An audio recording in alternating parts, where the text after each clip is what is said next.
Funding for this program is provided by. Additional funding provided by.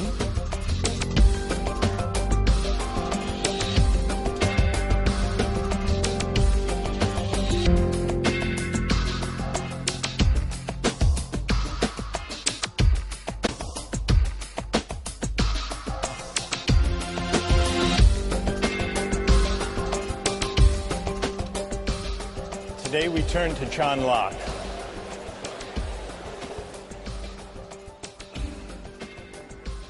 On the face of it, Locke is a powerful ally of the libertarian. First, he believes, as libertarians today maintain, that there are certain fundamental individual rights that are so important that no government, even a representative government, even a democratically elected government, can override them. Not only that, he believes that those fundamental rights include a natural right to life, liberty, and property. And furthermore, he argues that the right to property is not just the creation of government or of law. The right to property is a natural right in the sense that it is pre-political. It is a right that attaches to individuals as human beings, even before government comes on the scene, even before parliaments and legislatures enact laws to define rights and to enforce them. Locke says in order to think about what it means to have a natural right, we have to imagine the way things are before government, before law. And that's what Locke means by the state of nature. He says the state of nature is a state of liberty.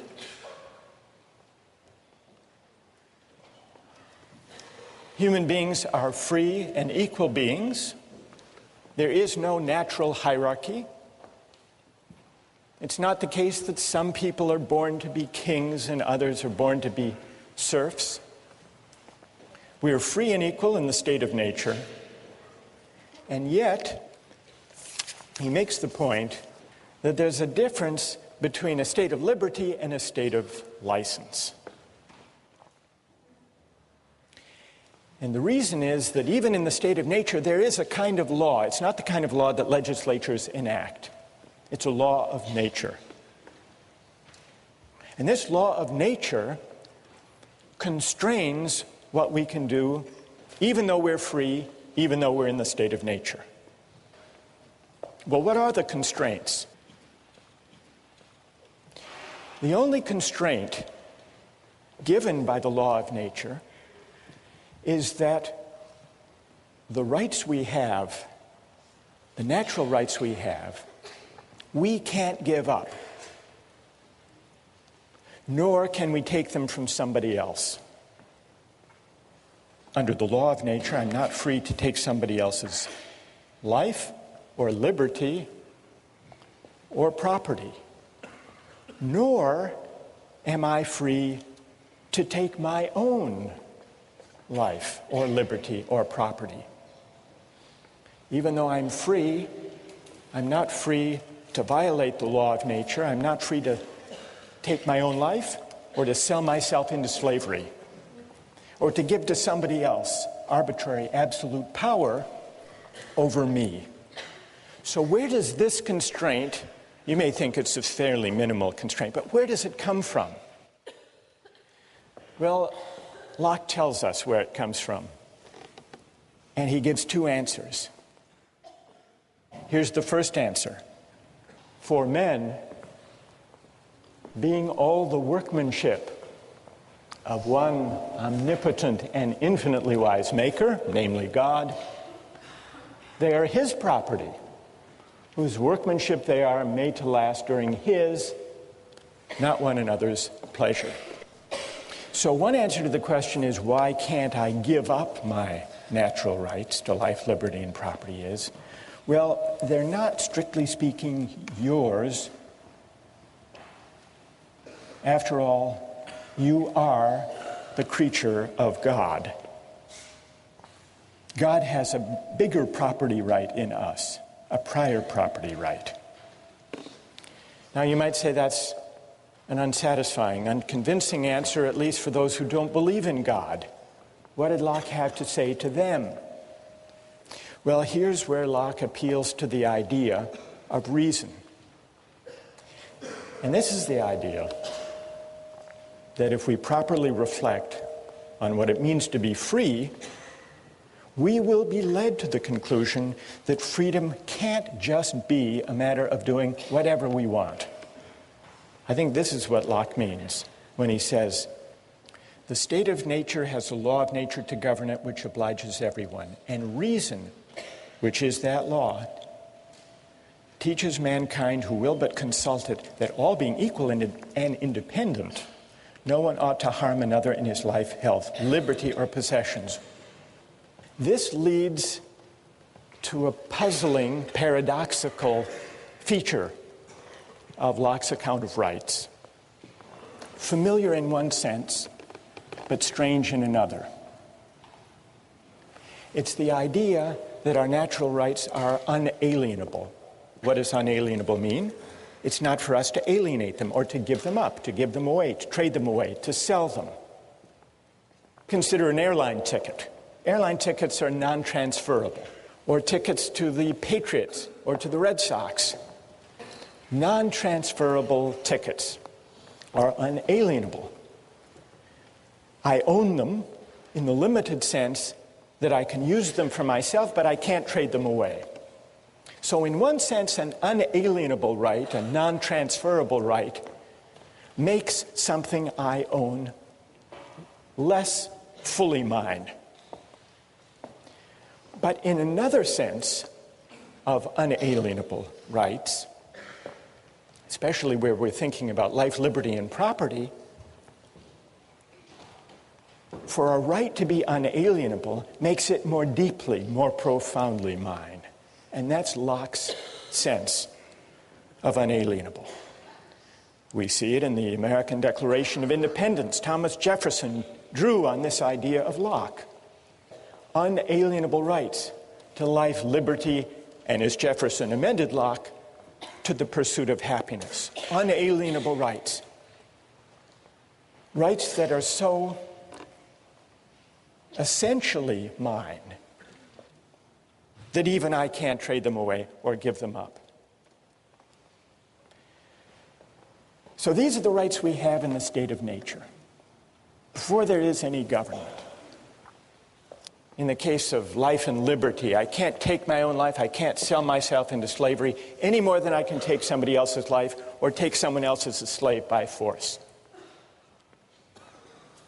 But how does that work in the case of property? Because it's essential to Locke's case that private property can arise even before there is any government. How can there be a right to private property even before there is any government? Locke's famous answer comes in section 27. Every man has a property in his own person. This nobody has any right to but himself.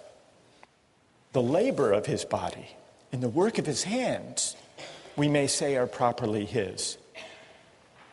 So he moves, as the libertarians later would move, from the idea that we own ourselves, that we have property in our persons, to the closely connected idea that we own our own labor. And from that to the further claim that whatever we mix our labor with that is unowned becomes our property. Whatever he removes out of the state that nature has provided and left it in, he has mixed his labor with and joined it to something that is his own, and thereby makes it his property. Why? because the labor is the unquestionable property of the laborer, and therefore no one but the laborer can have a right to what is joined to or mixed with his labor. And then he adds this important provision, at least where there is enough and as good left in common for others. But we not only acquire a property in the fruits of the earth, in the deer that we hunt, in the fish that we catch, but also if we till and plow and enclose the land and grow potatoes, we own not only the potatoes, but the land, the earth. As much land as a man tills, plants, improves, cultivates, and can use, the product of, so much is his property. He, by his labor, encloses it from the commons. So, the idea that rights are unalienable seems to distance Locke from the libertarian. The libertarian wants to say we have an absolute property right in ourselves, and therefore we can do with ourselves whatever we want. Locke is not a sturdy ally for that view. In fact, he says if you take natural rights seriously, you'll be led to the idea that there are certain constraints on what we can do with our natural rights, constraints given either by God or by reason, reflecting on what it means really to be free. And really to be free means recognizing that our rights are unalienable. So here's the difference between Locke and the libertarians. But when it comes to Locke's account of private property, he begins to look again like a pretty good ally. Because his argument for private property begins with the idea that we are the proprietors of our own person, and therefore of our labor, and therefore of the fruits of our labor, including not only the things we gather and hunt in the state of nature, but also we acquire a property right in the land that we enclose and cultivate and improve. There are some examples that can bring out the moral intuition that our labor can take something that is unowned and make it ours. Though sometimes there are disputes about this. There's a debate among rich countries and developing countries about trade-related intellectual property rights. It came to a head recently over drug patent laws. Western countries, and especially the United States, say, we have a big pharmaceutical industry that develops new drugs. We want all countries in the world to agree to respect the patents. Then there came along the AIDS crisis in South Africa. And the American AIDS drugs were hugely expensive, far more than could be afforded by most Africans. So the South African government said, we are going to begin to buy a generic version of the AIDS antiretroviral drug at a tiny fraction of the cost, because we can find an Indian manufacturing company that figures out how the thing is made and produces it. And for a tiny fraction of the cost, we can save lives if we don't respect that patent. And then the American government said, no, here's a company that invested research and created this drug. You can't just start mass producing these drugs without paying a licensing fee. And so there was a dispute. And the pharmaceutical companies sued the South African government to try to prevent their buying the cheap, generic, as they saw it, pirated version of an AIDS drug. And eventually, the pharmaceutical industry gave in and said, all right, you can do that. But this dispute about what the rules of property should be, of intellectual property, of drug patenting, in a way is the last frontier of the state of nature, because among nations where there is no uniform law of patent rights and property rights, it's up for grabs until, by some act of consent, some international agreement, people enter into some settled rules. What about Locke's account of private property and how it can arise before government and before law comes on the scene? Is it successful? How many think it's pretty persuasive? Raise your hand. How many don't find it persuasive? All right, let's hear from some critics. What is wrong with Locke's account of how private property can arise without consent? Yes?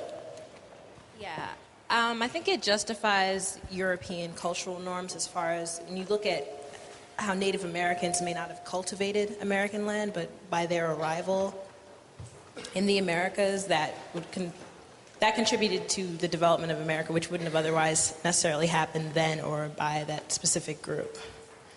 So you think that this defense of private property in land? Yes, because it complicates original acquisition if you only cite the arrival of foreigners that cultivated the land. I see. And what's your name? Rochelle.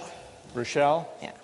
Rochelle says this account of how property arises would fit what was going on in North America during the time of the European settlement.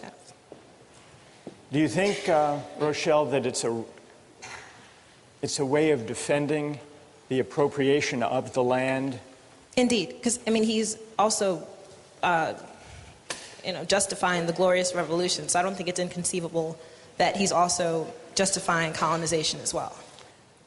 Well, it's an interesting historical suggestion, and I think there's a lot to be said for it. What do you think of the validity of his argument, though?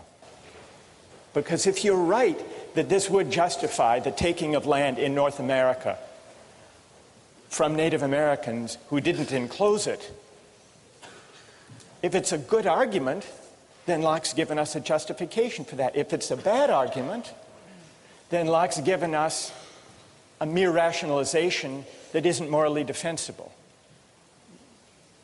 I'm leaning to the second You're one, leaning but toward the second. That's my opinion as well.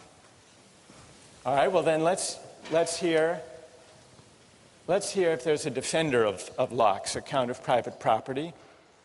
And it would be interesting if they could address Rochelle's worry that this is just a way of defending the appropriation of land by the American colonists from the Native Americans who didn't enclose it.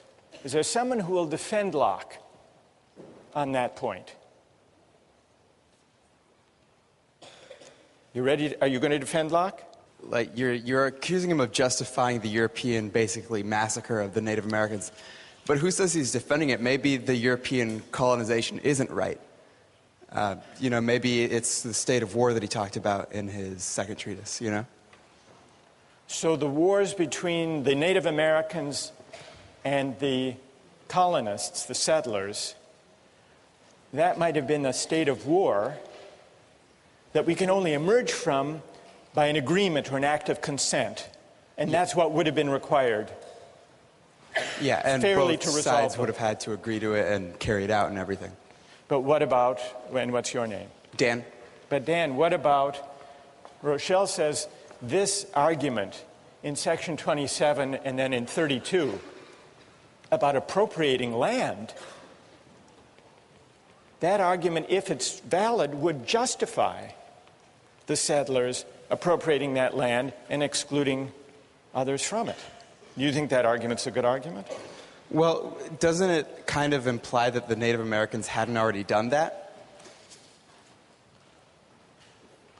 Well, the Native Americans as hunter-gatherers didn't actually enclose land. So I think Rochelle is onto something there. What I want to...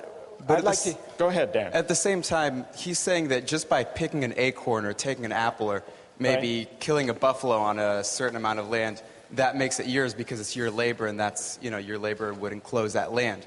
So by that definition, maybe they didn't have fences around little plots of land, but They were using it. Yeah, They were by using Locke's it. definition. So because maybe they by mixed their Locke's labor. definition, the Native Americans could have claimed a property right Right. in the land itself. But they just All right. didn't have Locke on their side, as Good. she points out. Okay, that's good.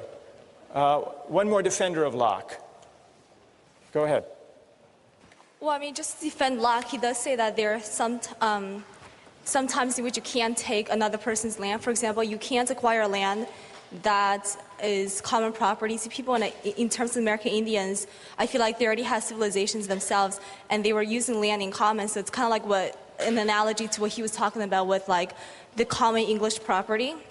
You can't take land that everybody's sharing in common. Interesting. And That's also, interesting. you can't take land unless you make sure that there's as much land as possible left for other people to take as well.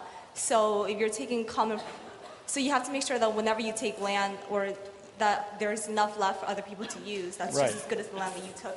So. That's true. Locke says there has to be this right to private property in the earth is subject to the provision that there be as much and as good left for others. What's your name? Right. I'm Fang.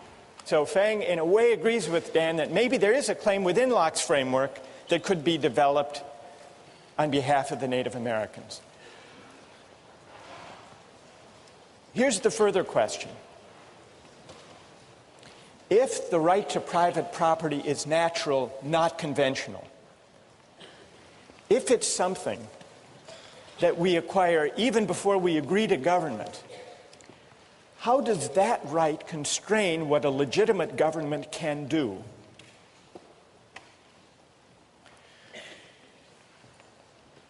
In order finally to see whether Locke is an ally or potentially a critic of the libertarian idea of the state, we have to ask what becomes of our natural rights once we enter into society. We know that the way we enter into society is by consent, by agreement, to leave the state of nature and to be governed by the majority and by a system of laws, human laws. But those human laws are only legitimate if they respect our natural rights, if they respect our unalienable rights to life, liberty, and property. No parliament, no legislature, however democratic its credentials, can legitimately violate our natural rights. This idea that no law can violate our right to life, liberty, and property would seem to support the idea of a government so limited that it would gladden the heart of the libertarian after all. But those hearts should not be so quickly gladdened, because even though for Locke the law of nature persists once government arrives, even though Locke insists on limited government, government limited by the end for which it was created, namely the preservation of property, even so, there's an important sense in which what counts as my property, what counts as respecting my life and liberty, are for the government to define. That there be property, that there be respect for life and liberty is what limits government. But what counts as respecting my life and respecting my property, that is for governments to decide and to define. How can that be?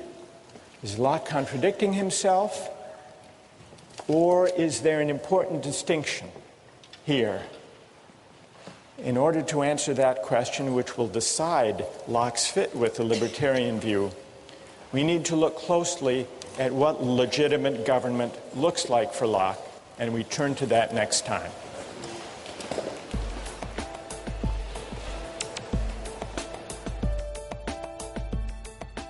Nikolai, if you didn't think you'd get caught, would you pay your taxes? I don't think so. I would rather have a system personally that I could give money to exactly those sections of the government that I support and not just blanket support everything. You'd rather be in the state of nature, at least Exactly. on April 15th.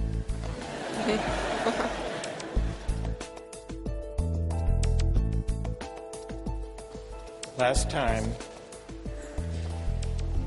we began to discuss Locke's state of nature, his account of private property, his theory of legitimate government, which is government based on consent and also limited government. Locke believes in certain fundamental rights that constrain what government can do, and he believes that those rights are natural rights, not rights that flow from law or from government. And so Locke's great philosophical experiment is to see if he can give an account of how there could be a right to private property without consent before government and legislators arrive on the scene to define property. That's his question. That's his claim.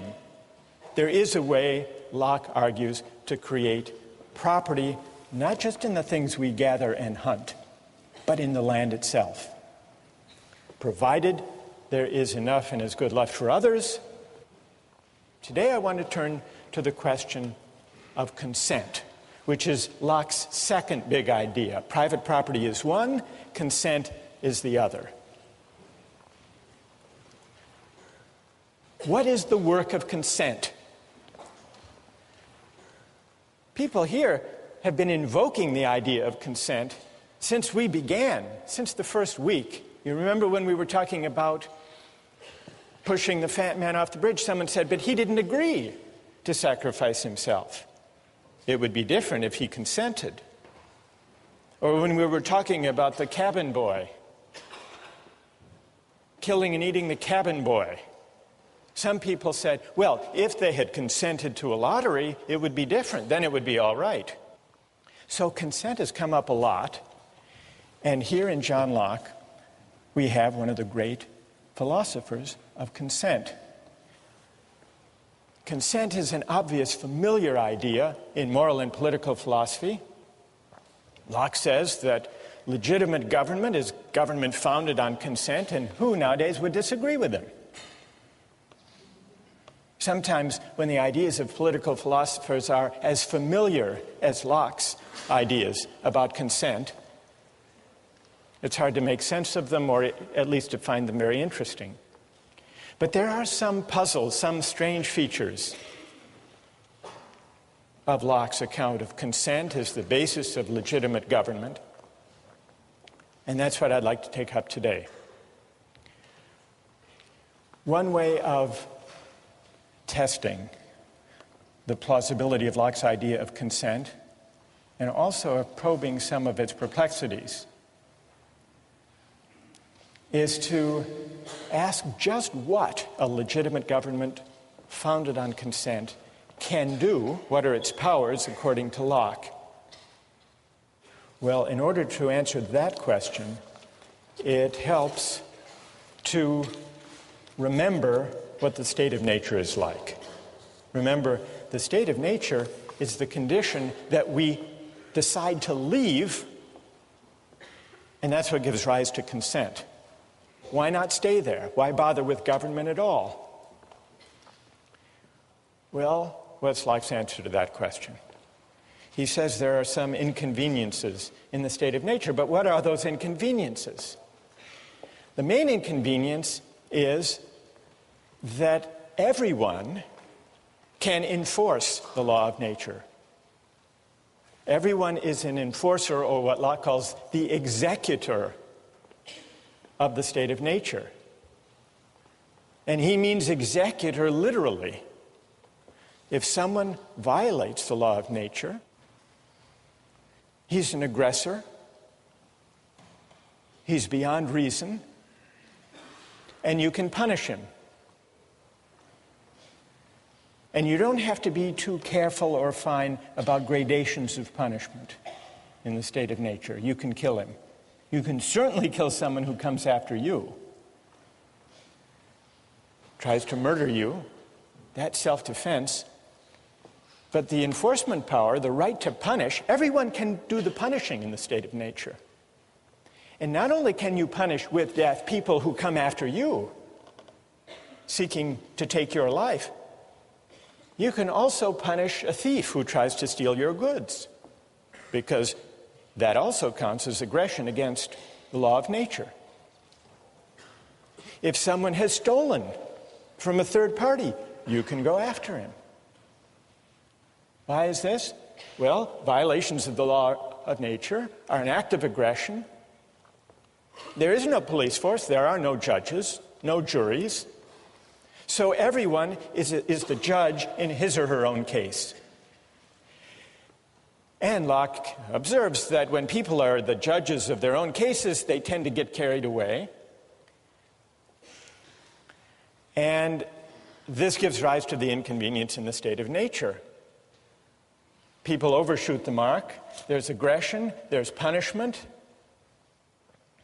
and before you know it, everybody is insecure in the enjoyment of his or her unalienable rights to life, liberty, and property. Now, he describes in pretty harsh and even grim terms what you can do to people who violate the law of nature. One may destroy a man who makes war upon him for the same reason that he may kill a wolf or a lion. Such men have no other rule but that of force and violence. Listen to this. And so may be treated as beasts of prey, those dangerous and noxious creatures that will be sure to destroy you if you fall into their power. So kill them first. So what starts out as a seemingly benign state of nature where everyone's free and yet where there is a law and the law respects people's rights and those rights are so powerful that they're unalienable, what starts out looking very benign, once you look closer, is pretty fierce and filled with violence, and that's why people want to leave. How do they leave? Well, here's where consent comes in. The only way to escape from the state of nature is to undertake an act of consent where you agree to give up the enforcement power and to create a government or a community where there will be a legislature to make law and where everyone agrees in advance, everyone who enters agrees in advance to abide by whatever the majority decides. But then the question, and this is our question, and here's where I want to get your views, then the question is, what powers, what can the majority decide? Now here it gets tricky for Locke, because you remember, alongside the whole story about consent and majority rule, there are these natural rights, the law of nature, these unalienable rights. And you remember, they don't disappear when people join together to create a civil society. So even once the majority is in charge, the majority can't violate your inalienable rights, can't violate your fundamental right to life, liberty, and property. So here's the puzzle. How much power does the majority have? How limited is the government created by consent? It's limited by the obligation on the part of the majority to respect and to enforce the fundamental natural rights of the citizens. They don't give those up. We don't give those up when we enter government. That's this powerful idea taken over from Locke by Jefferson in the Declaration. Unalienable rights. So, let's go to our two cases. Remember Michael Jordan, Bill Gates, the libertarian objection to taxation for redistribution? Well, what about Locke's limited government? Is there anyone who thinks that Locke does give grounds for opposing taxation for redistribution? Anybody? Go ahead. If the majority rules that there should be taxation, even if the minority should still not have to be taxed because that's taking away property, which is one of the rights of nature. All right, so, and what's your name? Ben. So, if the majority taxes the minority,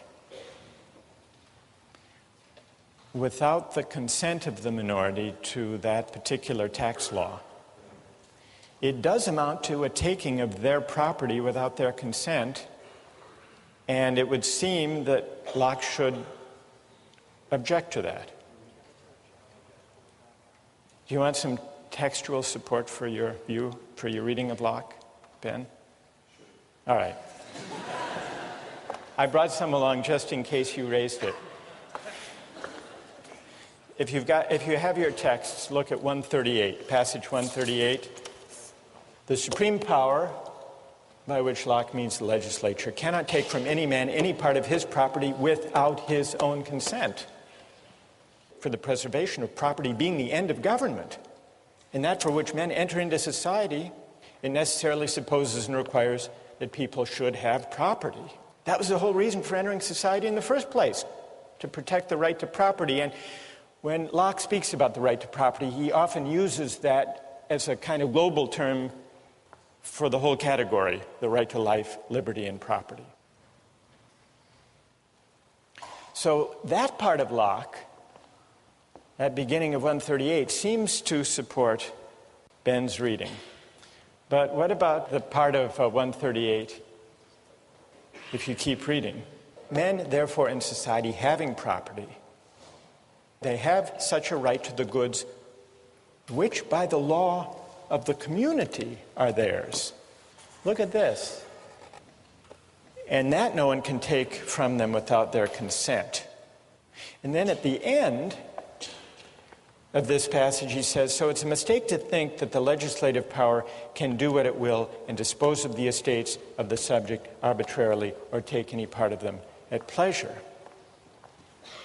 Here's what's elusive.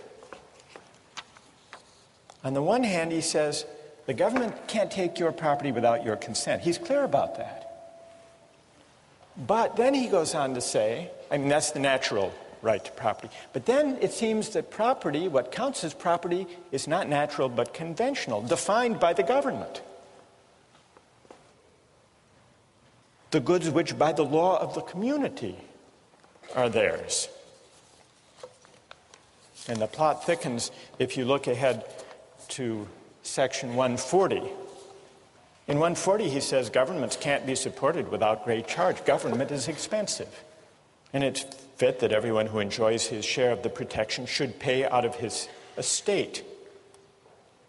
And then here's the crucial line. But still it must be with his own consent, i.e. the consent of the majority, giving it either by themselves or through their representatives.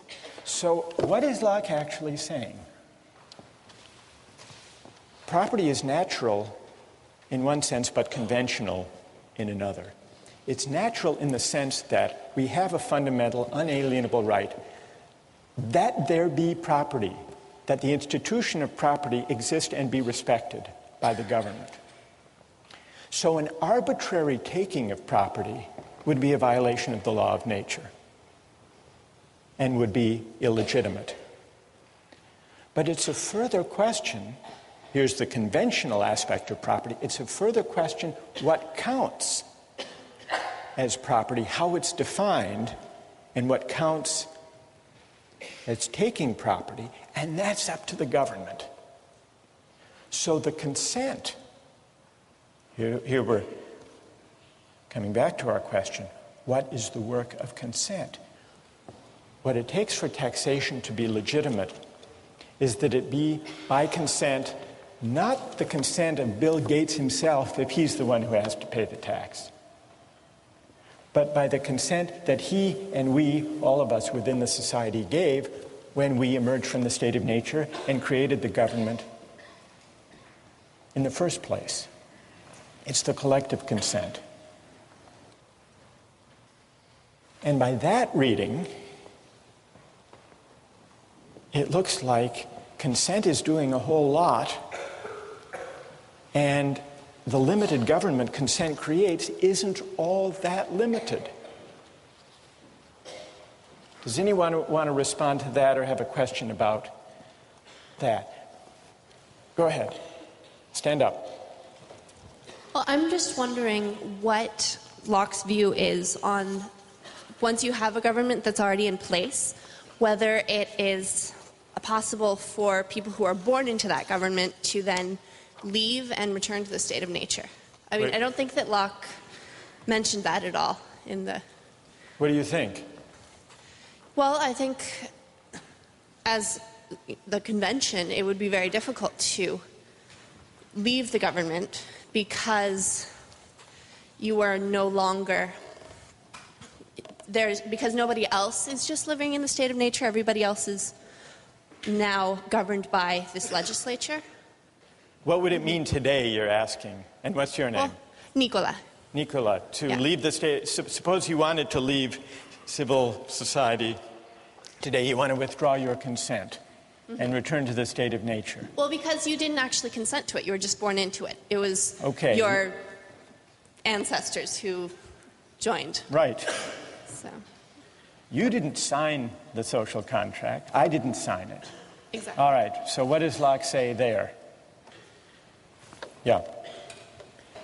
I don't think Locke says that you have to sign anything. I think that he says that it's kind of implied consent.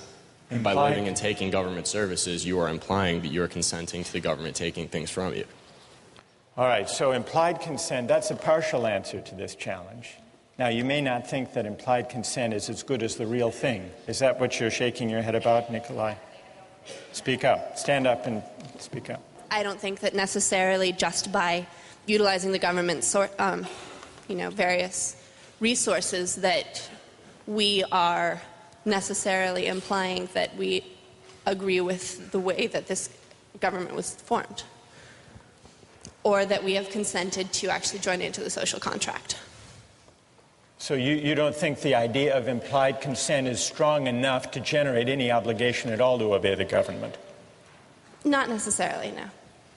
Nikolai, if you didn't think you'd get caught, would you pay your taxes? I don't think so.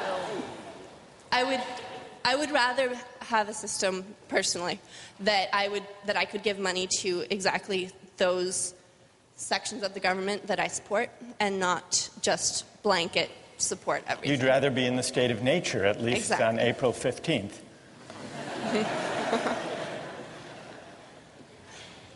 But what I'm trying to get at is, do you consider that you're under no obligation, since you haven't actually entered into any act of consent, but for prudential reasons you do what you're supposed to do according to the law? Exactly. If you look at it that way, then you're violating another one of Locke's treatises, which is that you can't take anything from anyone else. Like you can't take the government services and then not give them anything in return.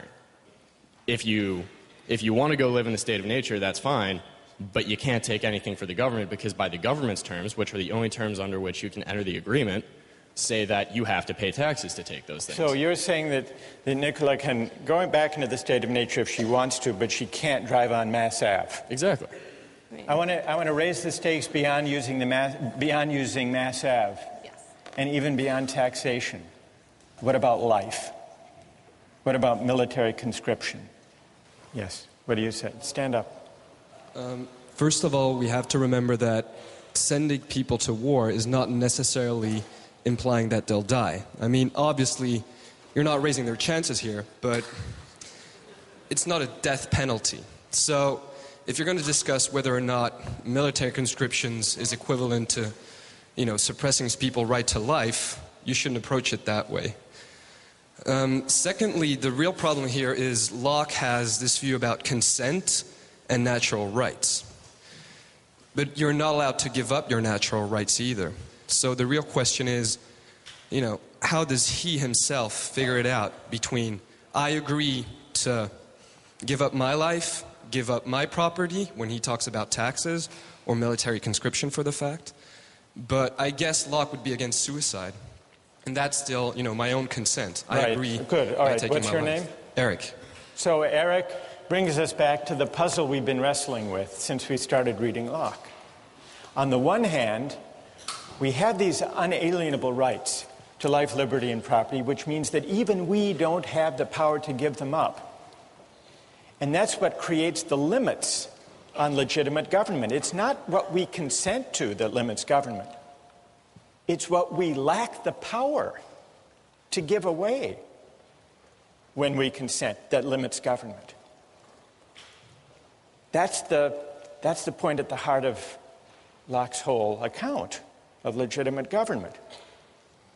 But now you say, well, if we can't give up our own life, if we can't commit suicide, if we can't give up our right to property, how can we then agree to be bound by a majority that will force us to sacrifice our lives or give up our property? Does Locke have a way out of this? Or is he basically sanctioning an all-powerful government, despite everything he says about unalienable rights? Does he have a way out of it? Who would speak here in defense of Locke or make sense, find a way out of this predicament? All right, go ahead. I feel like there's a general distinction to be made between the right to life that individuals possess and the fact that the government cannot take away a single individual's right to life. I think if you look at conscription as the government picking out certain individuals to go fight in war, then that would be a violation of their rights, their natural right to life. On the other hand, if you have conscription, let's say a lottery, for example, then in that case, I would view that as the population picking their representatives to defend them in the case of war. The idea being that since the whole population cannot go out there to defend its own right to property, it picks its own representatives through a process that's essentially random. And then these sort of elected representatives go out and fight for the rights of the people. It works very similar. It works just like an elected government, in my opinion. All right, so an elected government can conscript citizens to go out and defend the way of life, the community that makes the enjoyment of rights possible? I think it can, because to me it seems that it's very similar to the process of electing representatives to a legislature. Although here, it's as if the government is electing by conscription certain citizens to go die for the sake of the whole. Is that consistent with respect for a natural right to liberty? Well, what I would say there's a distinction between picking out individuals and having a random choice of individuals. Like picking out, let me make sure, between picking out individuals. Well, right, what's your name? Gokul. Gopal says there's a difference between picking out individuals to lay down their lives and having a general law. I think this is the answer Locke would give, actually. Gopal. Locke is against arbitrary government. He's against the arbitrary taking, the singling out of Bill Gates to finance the war in Iraq. He's against singling out a particular citizen or group of people to go off and fight. But if there's a general law such that the government's choice, the majority's action, is non-arbitrary, it doesn't really amount to a violation of people's basic rights. What does count as a violation is an arbitrary taking, because that would essentially say, not only to Bill Gates, but to everyone, there is no rule of law. There is no institution of property, because at the whim of the king, or for that matter of the parliament, we can name you or you to give up your property or to give up your life.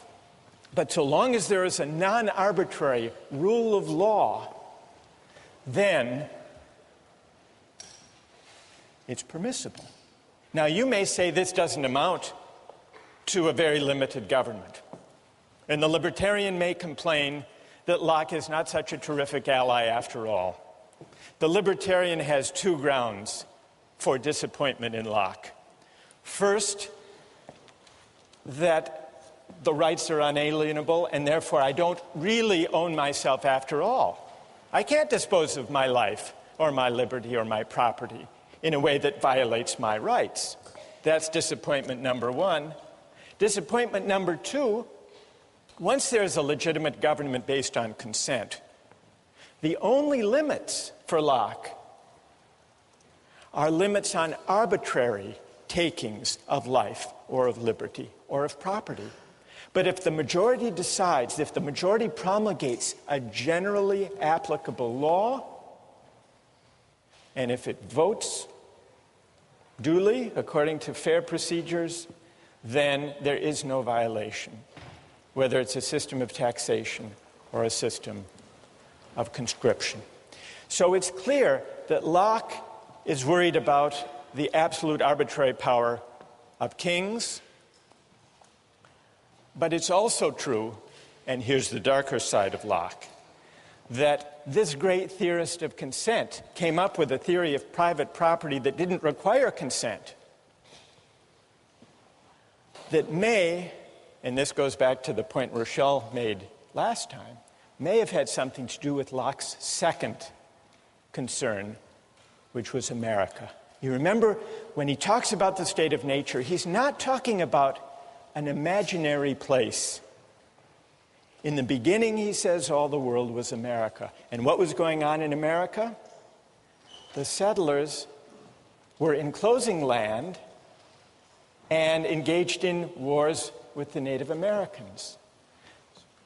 Locke, who was an administrator of one of the colonies, may have been as interested in providing a justification for private property through enclosure without consent, through enclosure and cultivation, as he was with developing a theory of government based on consent that would rein in kings and arbitrary rulers. The question we're left with, the fundamental question we still haven't answered is, what then becomes of consent? What work can it do? What is its moral force? What are the limits of consent? Consent matters not only for governments, but also for markets. And beginning next time, we're going to take up questions of the limits of consent in the buying and selling of goods.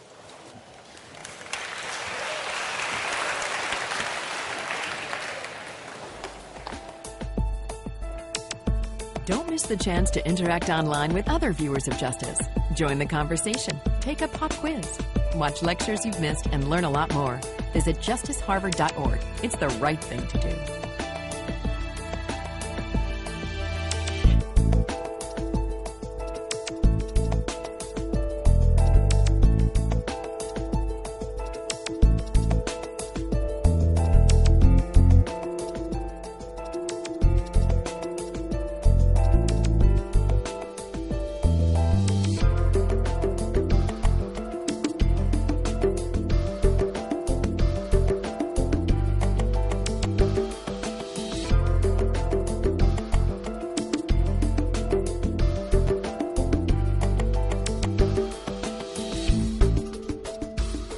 Funding for this program is provided by...